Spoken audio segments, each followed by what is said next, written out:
Welcome to race report from Raby Bay, round 4 at Queensland Triathlon Series. Yeah, after it been, I felt good, and then I was just fatigued. Something just came over me. I was wrecked.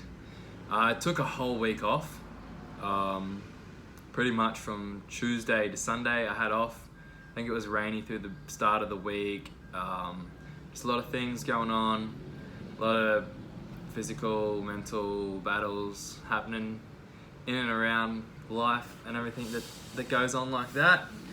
But I somehow put together a really strong week leading into the race. I guess pushing myself like I did at Rabina, getting PB in all the legs, actually took a toll on my body. Who would have thought? I didn't realise because I was still on the high from the win, but I was pretty cooked. So I had a few days off, turned into a lot of days off. I went for a little run Sunday just to see how the body was going, as I was still feeling really fatigued and depleted, but nothing was changing. I'd had 5 days off. I was eating heaps of fruit, heaps of juice, veggies, soups, all the good stuff, getting plenty of sun, plenty of surf, cleansing the body in the ocean, and just wasn't getting to that next bit. I find if I take time off running and riding and swimming, I get really congested in my nose because when I'm training, I'm just snotting it out everywhere, like everywhere. Jumped through the week, got some laps and a little bit of strength session in on Monday, some hills on Tuesday, hit up Pilates and Co. I joined back there again, just after that little extra 1%.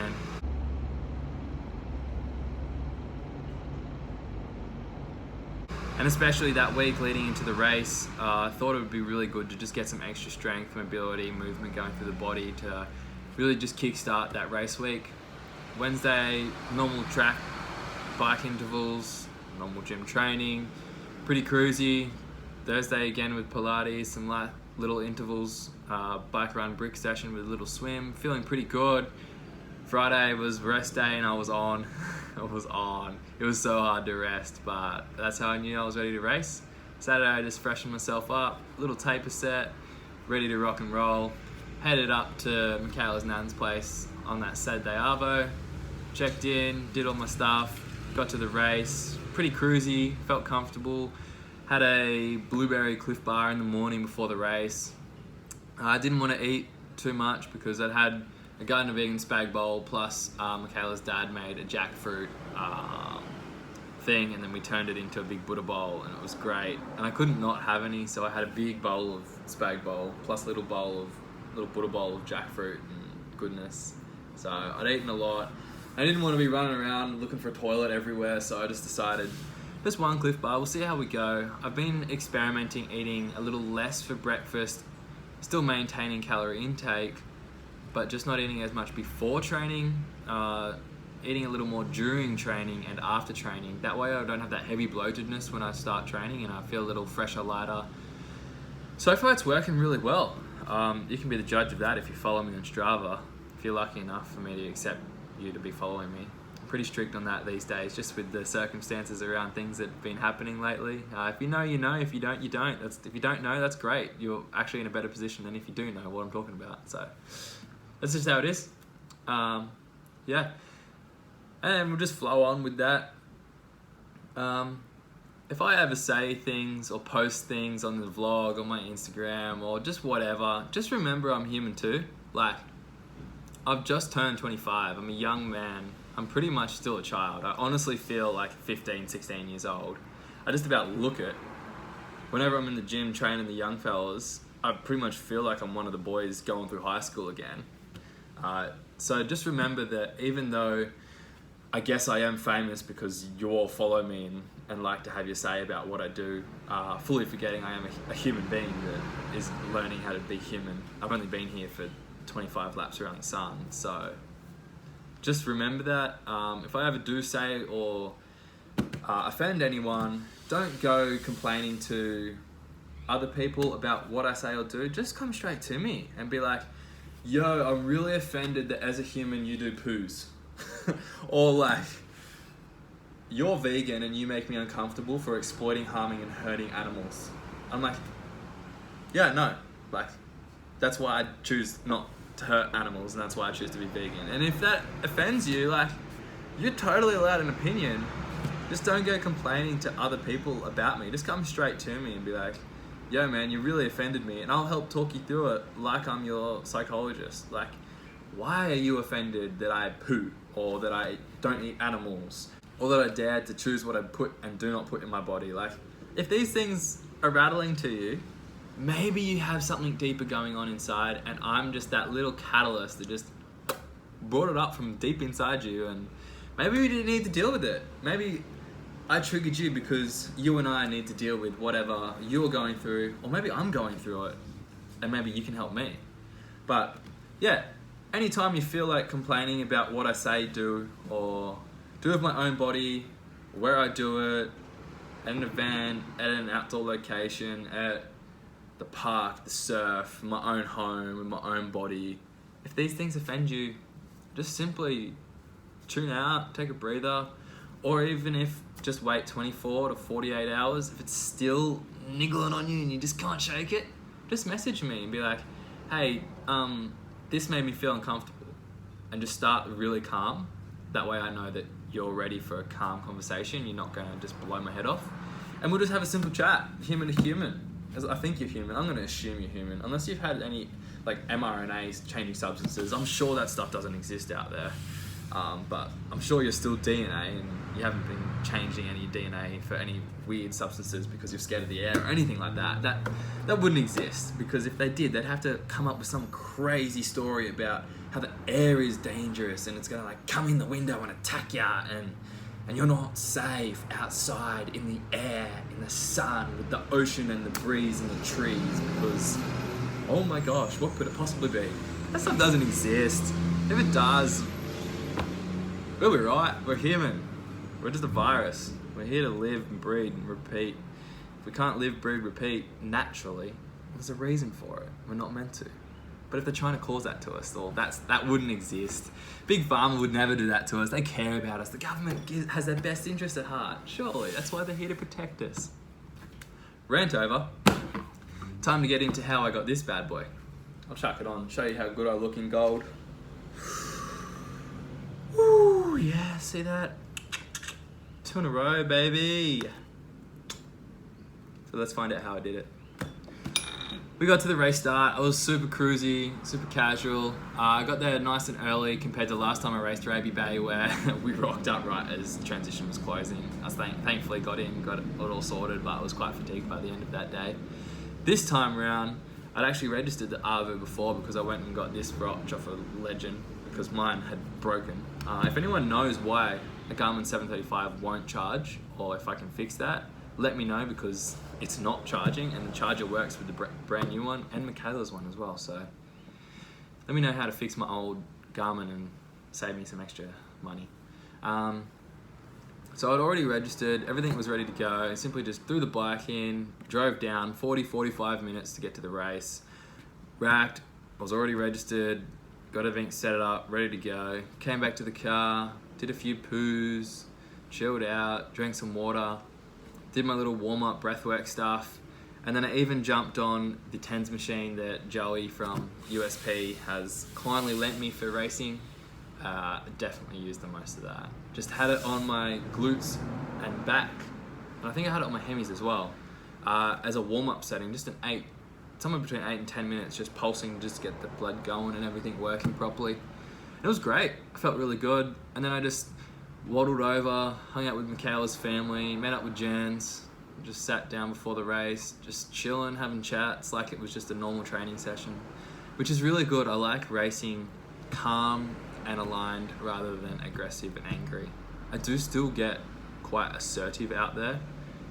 Anyone who was on course who I might have had to tell that I'm passing you, sorry if I sounded aggressive. I'm just in a mood where everyone's just trying to win and I'm trying to beat you, so don't take it personally, it's just business. But yeah, swim's probably the most talkable part of the race, really. Didn't know who the other guys were. I knew Luke was racing. Luke and I have had some man battles in the past, so I was up for that. But he's recently been quite crook.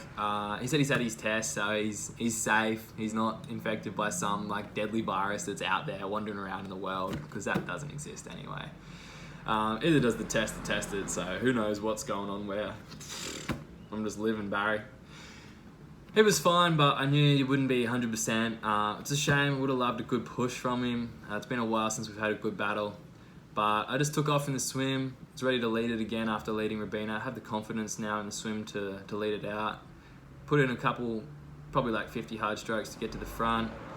And just swimming along the boats. Next thing, I think his name's Ethan. I don't know him. I just got told his name's Ethan. Just comes straight across. This guy's probably never swam open water before. He must be a pool swimmer or something. And I had to make decisions a lot. Is it quicker to sit on this bloke's feet, zigzagging around the place, or is it quicker to sit on like my own tempo and go straight and not get that assistance from sitting on someone's feet? I took the punt in sitting on feet. That way I knew I could hold feet, and I knew that I was right on there with first place anyway. So that was a risk I took. It ended up being quite a risk and probably got us a lot further back in the pack than what if we just swam straight would have been. But it's all play. I think I'd probably make the same decision again, so I don't regret it.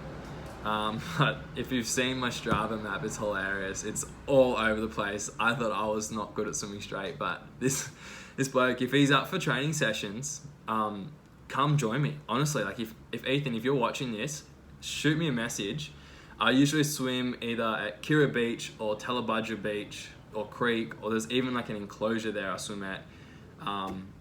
Clado and Co, they're heaps good at helping sessions if you want any open water sessions, or if you just want to swim with me and we'll just practice swimming in straight lines. Like, we're going to be a lot faster if we do that.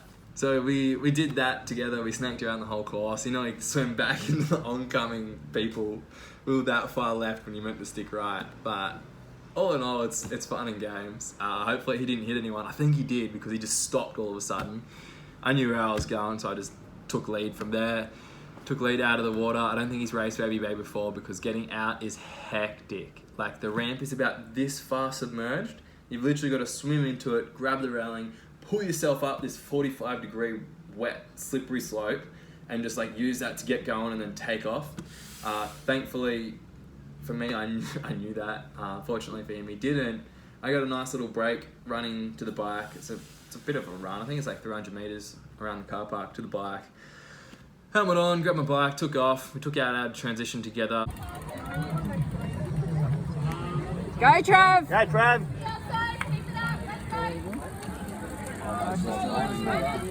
So he's pretty good in transitions. He took off. Definitely a lot better than me at mounting. I mount like an Ironman athlete. It's quite bad. But I've just landed on my gooch and my balls and stuff too much that I'm too scared to do the flying squirrel. I guess that's called the flying squirrel because you land on your nuts. I don't know, but it's scary, and I just like hopping on my pedals calmly like I do. And yeah, he took a bit of a lead from there. I got up to speed, put my feet in my shoes as I overtook him, and then we went up the hill, round, down the hill, and as we turned the corner, I looked back to see where he was, and I was like, oh shit, did he miss the corner? Couldn't see him, and I was like, guess I'm on my own again. I don't like racing on my own. I do like winning. So many times it's been me being off the back of the pack on my own. It's nice to have a change up and be off the front of the pack on my own. I'll ride that wave as long as it lasts, but I know there's other guys that are currently having a big block right now of training, so they're not racing with us. I'm super keen for them to come back and have some good battles and just push me that extra bit further, because when you're racing on your own, you can only really go so far. I think I was averaging 170 heart rate, whereas when I'm racing with others, it's 180 to 190. Sometimes I can push up over 200 for a split second before I pop. But I'm keen for some good battles. Also keen to keep winning, so if I can get both, I'd be stoked. Pretty much from then, I just took off on the bike, rode strong the whole way. I was able to have checkpoints as a 5 kilometers with 2 U-turns and a heap of right angled corners, so it was nice and technical. Go, Trav! Come on, Steve!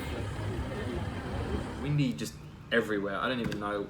Apparently it was southerly, but it was just all over the place. Headwinds, hills, corners, technical, crowded bike courses. You had it all. So it wasn't my fastest bike on that course. Riding solo doesn't make it fast. and being quite technical, it was a little bit slow. I was like 41 point something, almost 42 k/h average. So I'm happy with that. It was good. I felt strong. I watched the gap increase between Luke and I and everyone else. Then I got off the bike. Pretty much knew I had it in the bag, but in my head I was wondering whether Luke took the bike easy so he could run well, seeing that he was crook, or he might have pushed the bike too hard and now he just won't be able to run. I'm pretty sure, I actually don't know what he did, but I think he just went out, settled for second and just made sure he kept it. I just took off on the run. Good work, mate. Good work. Go, go, go. Woo! Used it as a tempo effort. I didn't see the point in just cruising. I'm here to race, I'm here to get better.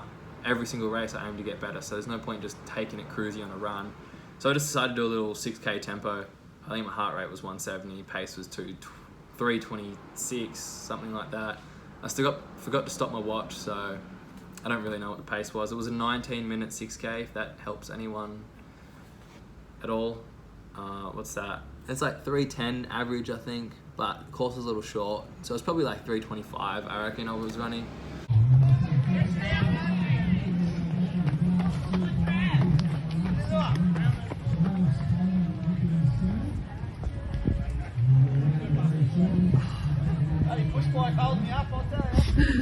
Go, mate. It's a good little tempo session. I know I've been running tempo 325s for the last 6 months, so I'm happy with that, especially to do it off the bike too. All cruisy days. Pretty much just fueled myself with a Cliff gel at the start and the end of a bike. Felt pretty good. Had my trail brew nutrition on the bike, and then actually on the run course, this is not a complaint, this is just an observation. If anyone's watching and wants to say that I'm complaining, I'm not. I'm observing and reacting on the taste that I tasted from drinking the water. They have like aid stations, there's just a cup sitting on the table, you come past, you grab it, you throw it in your face, sometimes you get some in your mouth, your eyes, sometimes it's not even water and you get it in your eyes. But I threw the first cup in my mouth, got most of it in, and it was disgusting, like straight out of the kitchen sink tap, or it's like just full of chlorine and heavy metals and chemicals. It was horrendous. And after having like pure clean water for years now, I don't drink out of a tap. I have filtered proper water, like we're on some hippie shit here. After having this stuff on course, I didn't drink after that. I had one sip on the start of the run and just threw the rest over my head, cool my head down, because it was a little bit hot out there. Other than that, it was pretty good. I pulled up alright. And he will cross and take the tape. Big congratulations to Travis Coleman, the winner of our Phoenix Queensland Triathlon Series here at Raby Bay. Yay! I was going to have to ride home because Michaela had to get back to cover my shift at the markets. I do an open market and close the market up. She went back, she covered that, so she left at 9. And I was like, yeah, that's sweet. It's like 120k, I'll just ride home. Saw it was southerly and was not too keen on riding home. So thankfully, her mum drove us home after the race, so I didn't have to ride home in a headwind. Got to eat, got to chill, had a nap. Missed the protest that was just down the road here. It looks sick. Massive shout outs to anyone who was at the protest. There was like 15,000 people on the border just screaming, just, we want to be able to do what the fuck we want. And I'm all about that. Just let us live. It was a mad day, went surfing, went for a ride, celebrated with Francie's pizza and ice cream. Just living the best. Now it's time to just hang out with the good humans I choose to allow in my life and choose to be around. And I'll see you in a few weeks for probably round 5 QTS at Raby Bay.